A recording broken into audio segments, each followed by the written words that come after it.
In part 1 of lecture 4, we're going to discuss an overview on computer hardware.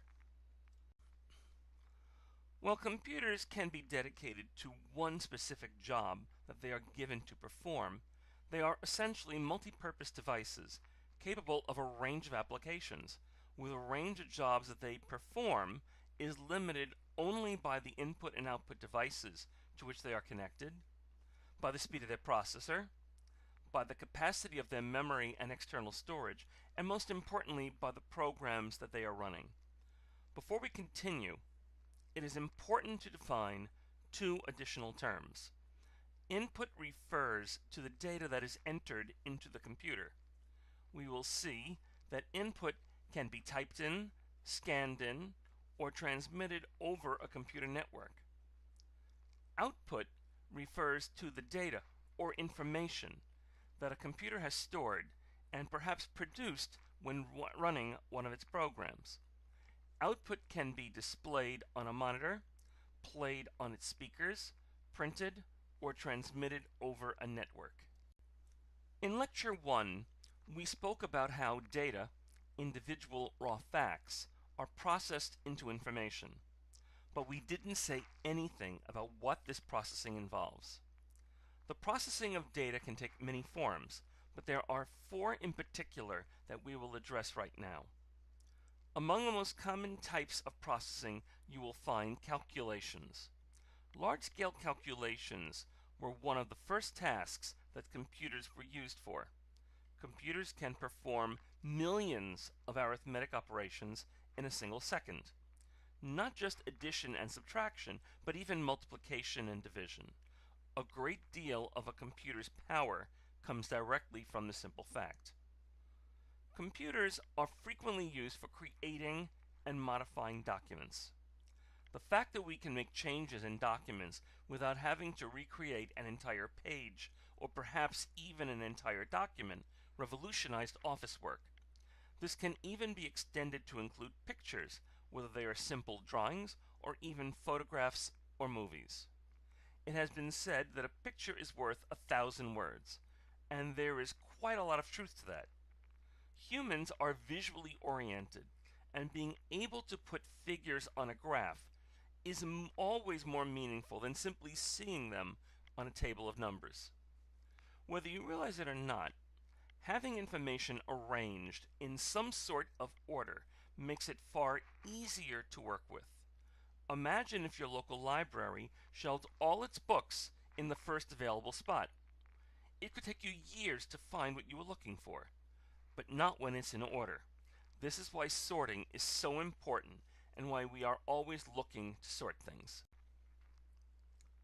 When the Hungarian-born mathematician John von Neumann wrote his draft report on ENIAC, the first electronic digital computer, he humanized its functioning and related a lot of it directly and indirectly to how humans reasoned about the world around them. We have a brain that allows us to process information. Our senses give us the ability to get data about the world around us. We can store this information as well as the information that our brains deduced from it. And we can speak and write to communicate this information to the outside world. So can computers. Input into a computer system can take many forms, including words, numbers, dates, and other data that people can provide it by typing or even speaking in some cases. We can provide it other data, such as temperatures and location, by having these forms of analog data digitized. We can also scan in photographs and drawing, and we can digitize audio and video recordings. As we spoke about before, processing will include sorting and manipulating words, but it can also include drawing and generating sound. All of the data that is inputted and the information that we produce can be stored either in computer memory or stored externally on disks or other storage devices. And not just the data, we can also store computer programs that we will need, even if we aren't using them right now. Output can include anything that the computer provides us with, including printed documents, music that we can listen to, movies to watch, schedules that we can consult so we don't miss classes, meetings, or trains, maps to help us navigate, and so on. Computers are basically stupid. And I mean really stupid. If you told a computer to jump off the Brooklyn Bridge, assuming it could understand you, which is beginning to be possible, and it has the wherewithal to do that, it would jump. I like to think that you ladies and gentlemen know enough not to do that. Computers need detailed instructions, or they cannot do any of the jobs that we expect them to do. These detailed sets of instructions are organized as computer programs, or simply as programs. The instruction collections of which we speak are known in general as software, a catch-all term for programs and libraries of instructions that can be included in more than one program.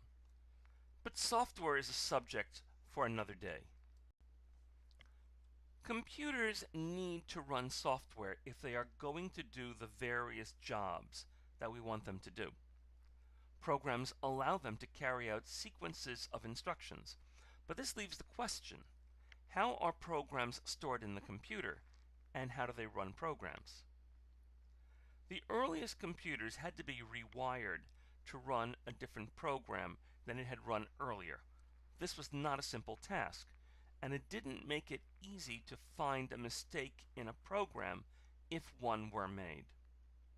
Other computers, such as the Harvard Mark I and Mark II, kept the programs stored on tape and read them from there.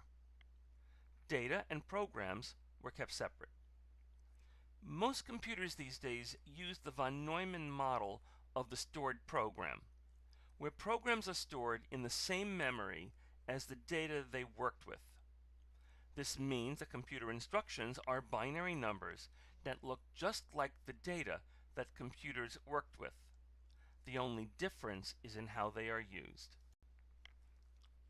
The stored program has one very big advantage. Since we can store data and software together in the same computer memory, although clearly at different memory addresses, it means that we can have more than one program in memory at a time, as well as the data that it uses and the operating system that governs how all of this works. The ability to read in different programs at different points in time makes computers more complex and more useful than simpler devices, such as digital clocks, calculators, cameras, and so on. While there are many ways to categorize software, the three main types are application software, the programs that we want to run; systems software, which helps the computers run efficiently, correctly, and securely; development tools, which are used to develop other software. There are three types of computer software that computers will use. The most common and best known is application software. These are the types of programs that make people want to go out and buy a computer. It includes programs for serious work, like word processors, spreadsheets, and presentation graphics. It can include games and the apps you run on your smartphone or tablet. These programs wouldn't be able to do all of what they do without system software. This includes the operating system, the software that acts as an intermediary between the end user and his or her applications on one hand, and the computer's hardware on the other hand. If we didn't have system software, it would be significantly more difficult to develop application software. The last of the three types is development tools. These help programmers and other computer professionals develop software, including mobile apps and websites, as well as operating systems and utilities. Without these development tools, developing software for a computer would be infinitely harder.